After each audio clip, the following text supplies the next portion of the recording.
All right, the worksheet I just gave out to you guys, I don't have any of it in this up on the screen today, but what I'd call the front side is the one that says equations and transversals. These are a little more straightforward. The problems on the left side of the page deal with all the stuff we learned yesterday. There are going to be some problems like numbers 3 through the end where there are multiple unknowns, x and y. So you're going to have to find multiple angle relationships. You can't just say, okay, I've got alternate interior angles and I'm done.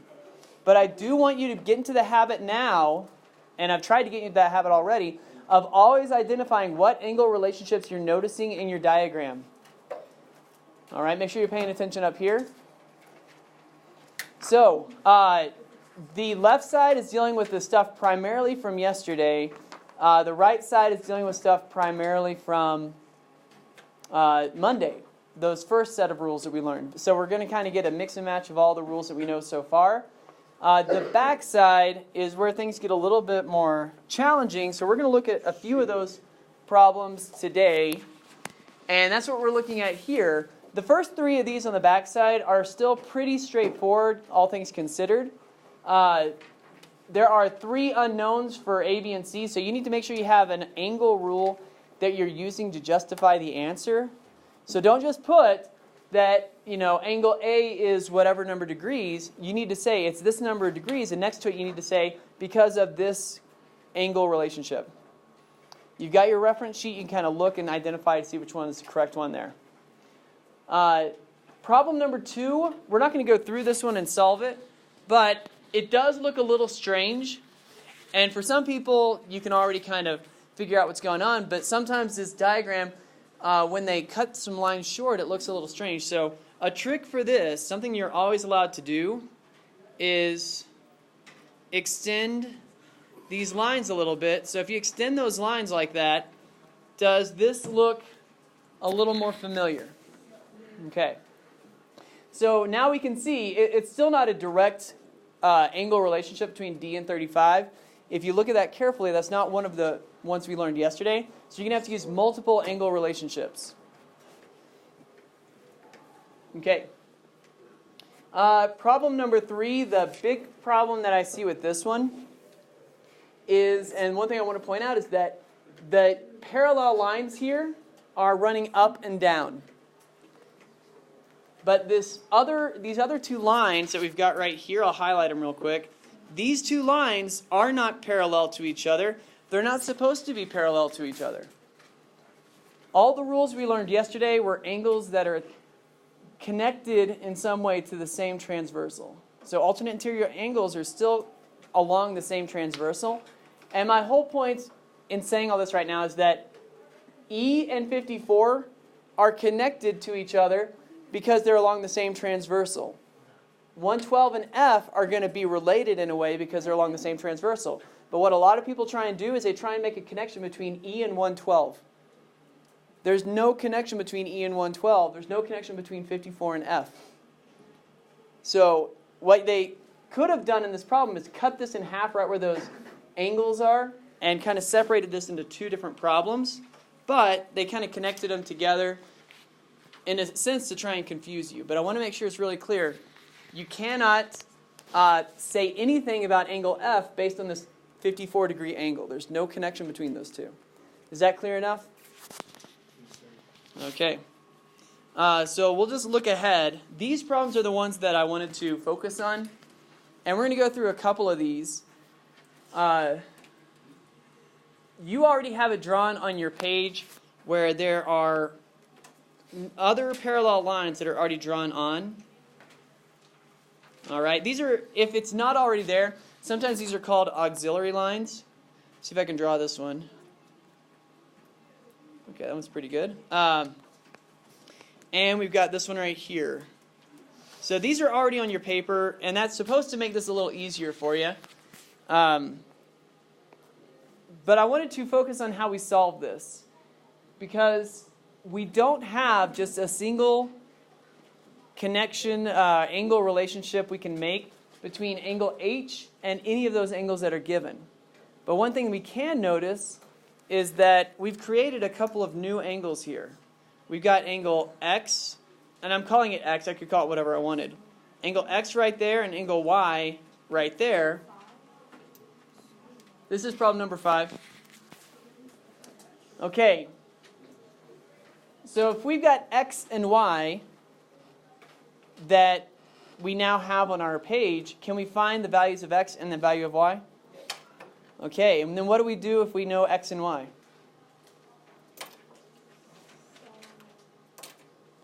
If we knew what X and Y equaled, what does that do for us? That's what? Helps us get like both of them combined makes equal H.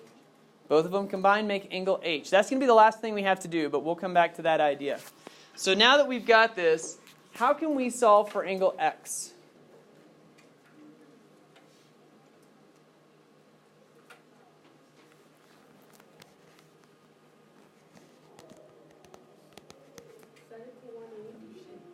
Okay. Do you recognize what that angle relationship is called? Okay, so in order to do this, and I want to make sure you guys are paying attention because these are the more challenging problems. It's fair if I want to put a problem like this on the test, all right? Because we're seeing it in class. What I want you to do for this is pretend that all of the lines below that red parallel line, imagine that they are all gone. So I can magically do this on my screen. I know, it's magic. So I can erase all this right here. And now, if that was my problem, do you see the angle relationship?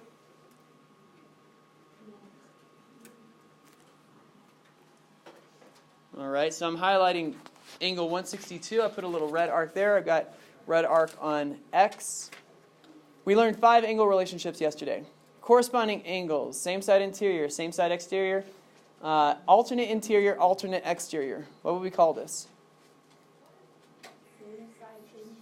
Same side interior angles. That's what we've got. So let me go back to what it looked like originally. So right here, we've got 162 and X are same side interior angles. So here's what I'm going to write. I'm going to put my SSI. I need to show what angle relationship I'm actually using in the diagram. So here I'm using same side interior. I know that same side interior angles are what? Congruent or supplementary? They are supplementary. One's obtuse, one's acute. It's only possible they're supplementary. And then another way, I only thought of this today, and I don't know why it took me 5 years to think of this, but same side, that both starts with S, so maybe it can help you to remember. Same side, supplementary, they all start with S, so that's going to be a helpful way of remembering that. Oh. Okay. So now, supplementary means what? They add up to what? 180. What is adding up to 180?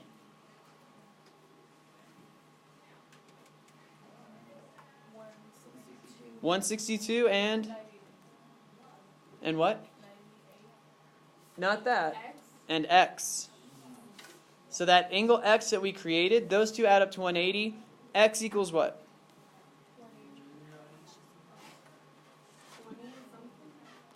Well, you guys have calculators. 18. If you need to use your calculator, use your calculator. Okay. Now, what's going to be our strategy for solving for Y? What angle relationship do you observe there? Supplementary. They are supplementary, but what is the name of the angle relationship, angle fact? It's still same side interior. So the kind of things you're asking yourself, these two angles, are they both on the interior or both on the exterior of my parallel lines? In this case, they're both on the interior. So we know we're dealing with interior angles. Are they same side or alternate interior? And now we're saying they're both on the left side, so they're both on the left. So anyways, they're same side. There we go. So we got same side, interior, and we already set up an equation. We know the two angles add up to 180. So in this case, what's it going to look like? 98 plus Y equals 180. What is the value of Y going to be?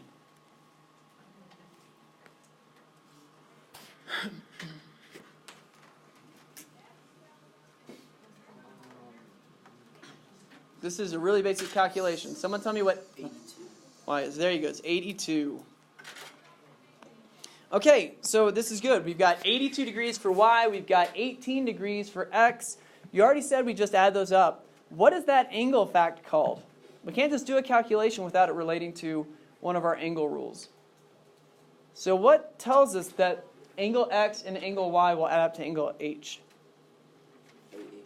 AAP, angle addition postulate. I said we don't use it very often, but for these types of problems we will. So that's basically telling us that x plus y equals angle h. We already know x and y. That's going to be 18 and 82. So what is angle h going to be?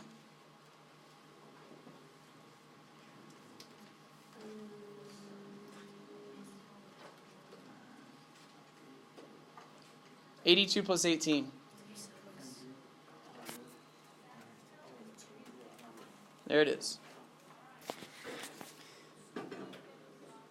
Okay, problems 4 and 6 are basically the same type of problem. So I'm not going to go through those. If you understood problem number 5, then you're in good shape. I should add right here, if this stuff is really challenging, of course, the front side is the more straightforward problems. Start with those. Build up your understanding until you can get to problems like these and you feel like you're getting the hang of it. All right, so the other side is going to be easier type of problems. And anyways, number 6, I'm not going to go through the whole thing. I just wanted to show you real quick. If I've got angle x right here and I've got angle y right there, notice where I drew those in. And then I show that, well, anyways, I can solve for x and y that way. Do you guys agree that there's an angle relationship between 117 and x? And then between 129 and y? Okay, I'll let you guys kind of work through that. If you still struggle with that, you can let me know and I'll help you with it. But notice, I wanted to show you this one in particular. Because now, what angle relationship would you call between x, y, and I? What does that one look like? Angles at a point. So it's not necessarily going to be angle addition postulate. There are multiple ways of getting these answers. So I just want to point that out, make sure it's really clear that you might not get the answer the same way that I do. But you should still come up with the same answer. All right. So moving ahead. These problems right here, I wasn't going to go through these. Same sort of thing with this one. You got an auxiliary line already on your paper. And then you can kind of go through and solve that one. This problem number 8 is actually a lot easier than it might appear at first glance. If you can figure out the angle relationships in that diagram, there's very few calculations you need to do. Only one basic calculation. So what I wanted to do as the last thing together is look at problem number 10. Okay, so problem number 10, you've already got this auxiliary line running right here.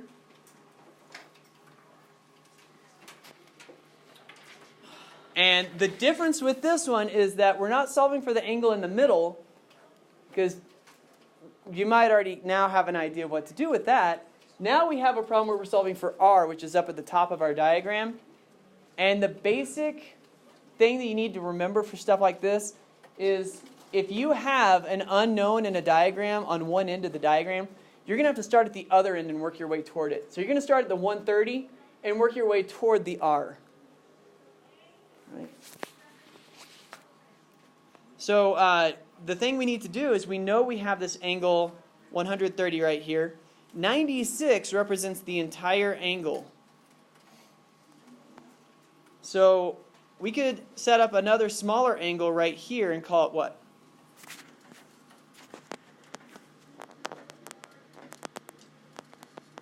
Why don't we just call it x? You guys are very quiet today. X. That works for me. All right, and then we could set up another one up top and we'll call it Y. y. There we go. So we've got X and Y, and together they form that large angle 96. All right, so maybe you're seeing the strategy we're going to be able to use from here. All right, but the first thing we need to do is we need to figure out, is there an angle relationship between 130 and X? That's another example of same side interior. They're inside the parallel lines. They're on the same side of the transversal. So yeah, we've got same side interior. That's what we're starting with. And we already know that same side interior adds up to 180. What are we going to say? What plus what adds up to 180? There it is. 130 plus X will give us 180. X equals... What does X equal? Tell me. 50. I mean, not 50. X equals 50. You guys need to wake up. The calculations, I hope you all agree, the calculations on this are really not that difficult. You guys can solve for X hopefully in your head when you see that equation. The hard part is knowing that that's an equation you need to solve. Okay, so now we know X is equal to 50. I'll kind of write it off to the side. The next step is maybe the trickiest part of this whole thing. We know that X is 50. Y we need to know in order to make some advancement in this, make some progress with the problem. 96 is there. What angle rule can we use to solve for Y?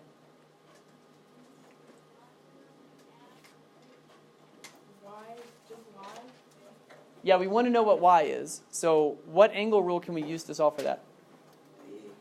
AAP, angle addition postulate.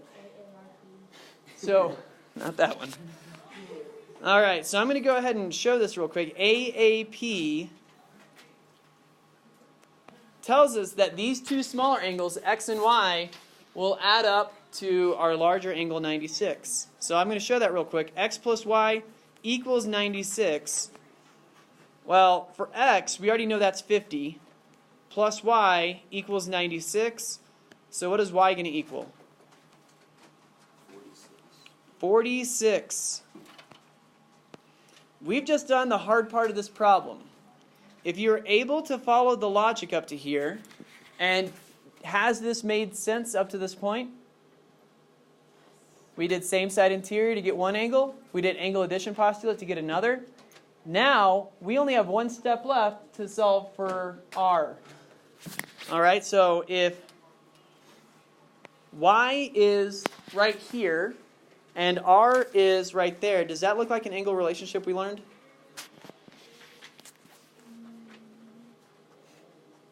Make sure your eyes are up on the screen so you can be following along with this. Angle Y and angle R. Do you see an angle relationship there?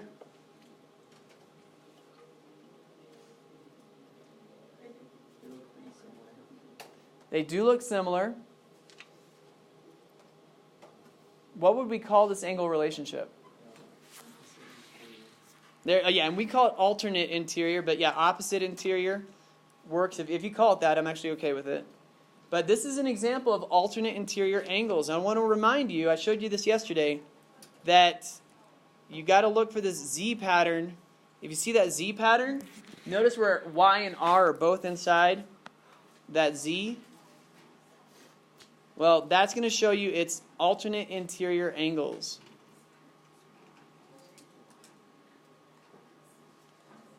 All right. Alternate interior angles are congruent. We learned that. Which means angle Y is going to equal angle R. We already know what Y is, don't we? 46. So this one requires no calculations at all. Angle Y equals angle R. Y is 46. Therefore, we have our answer.